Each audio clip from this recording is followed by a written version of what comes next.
अस्सलामुअलैकुम। कैसे हैं आप लोग? सब खैरियत से हैं? आज हम फर्स्ट ईयर केमिस्ट्री में चैप्टर नंबर 7 में केमिकल इक्विलिब्रियम का एक और न्यूमेरिकल करने जा रहे हैं। ये न्यूमेरिकल भी अक्सर व बेशतर पेपर में आता रहता है, तो जल्दी से हम आ जाते हैं न्यूमेरिकल की जानिब। देखिए सवाल में वो ये कह रहा है 1 mole of acetic acid reacts with 2 moles of ethanol यानी ethyl alcohol at equilibrium 0.5 moles of ethyl acetate is obtained. Calculate equilibrium constant और Kc for the reaction. Volume given है हमें 1 dm³। इक्वेशन गिवन है acetic acid reacts with ethanol to give you ethyl acetate and water. ठीक है, अब इसके solution में जाने से पहले मोटी मोटी बातें सुन लें। ये जो आपको 2 मोल दिया है और ये जो आपको 1 मोल दिया है, ये कहलाता है इनिशियल मोल्स। जब वॉल्यूम dm³ में 1 हो, 1 डिवाइडेड बाय 1 क्या हो जाएगा? 1। 2 डिवाइडेड बाय 1 क्या हो जाएगा? 2। तो मैंने यहाँ साइड पर लिखा है इनिशियल कंसंट्रेशन। 1 को 1 से डिवाइड किया, 1 लिख दिया। 2 को भी 1 से डिवाइड किया, 1 लिख दिया। क्यों?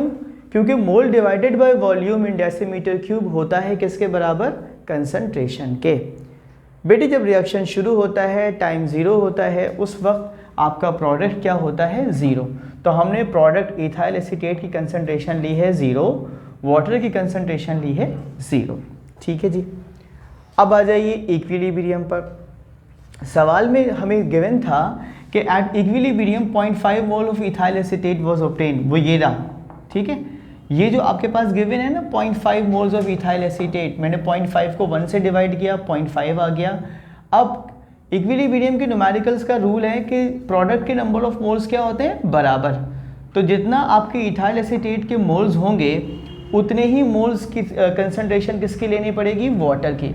0.5 डिवाइडेड बाय 1 आपको पता है 0.5 के बराबर होगा। 0.5 डिवाइडेड बाय 1 आपको पता है 0.5 के बराबर होगा।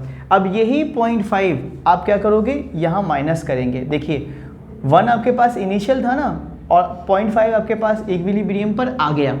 तो आपने क्या किया? 1 में से 0.5 माइनस किया, 0.5 आ गया। इस 2 में से 0.5 माइनस किया तो 1.5 आ गया। अलबत्ता 0.5 जो आपके पास प्रोडक्ट था वो वैसे का वैसा ही रहा। ठीक है, उम्मीद करता हूँ आपको ये बात समझ में आ गई होगी। अब 0.5, 1.5, 0.5 और 0.5 हमारे पास सारे रिएक्टेंट और सारी प्रोडक्ट की कंसंट्रेशन हमें मालूम हो गई हैं। हमने क्या किया? Kc की एक्सप्रेशन बनाई। Kc की एक्सप्रेशन किसके बराबर होती है बेटे? प्रोडक्ट की कंसंट्रेशन डिवाइडेड बाय रिएक्टेंट की कंसंट्रेशन। ठीक है, प्रोडक्ट क्या था? इथाइल एसीटेट और वाटर। इथाइल एसीटेट में पास कितना था? 0.5। वाटर कितना था? 0.5। नीचे मैंने क्या लिखा है? एसिटिक एसिड की कंसंट्रेशन कितनी है बेटे? 0.5।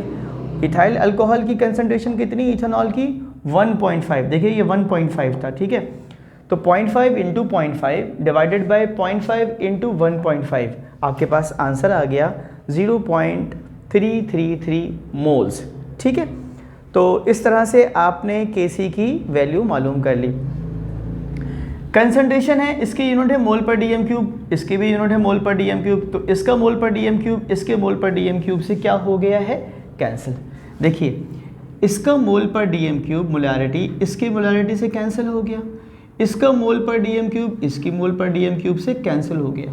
तो इसकी कोई यूनिट नहीं आई। अगर कुछ बचता तो हम यहाँ पर इसकी यूनिट के तौर पर लिख देते। अब इसका स्क्रीनशॉट ले लें, फिर आपसे इंशाअल्लाह अज़ीज़ इजाज़त लेते हैं। हाँ, देखिए इसमें हमने काफ़ी न्यूमेरिकल्स का सिलसिला हमने बहुत सारे न्यूमेरिकल्स किए, पास पेपर से किए, एक्सरसाइज से किए, अपने एक्स्ट्राज न्यूमेरिकल्स किए हैं। आप इसकी प्रैक्टिस अच्छे से कीजिएगा। जितनी ज़्यादा आप इसकी प्रैक्टिस करेंगे उतना ज़्यादा आपको एग्ज़ाम में फ़ायदा पहुंचेगा। अपना बहुत ख्याल रखिएगा, वीडियो को लाइक कीजिएगा, सारे दोस्तों से शेयर कीजिएगा। आज हम शेयर नहीं सुना रहे इसलिए कि आज हमारे पास टाइम बहुत कम है। अल्लाह हाफिज़।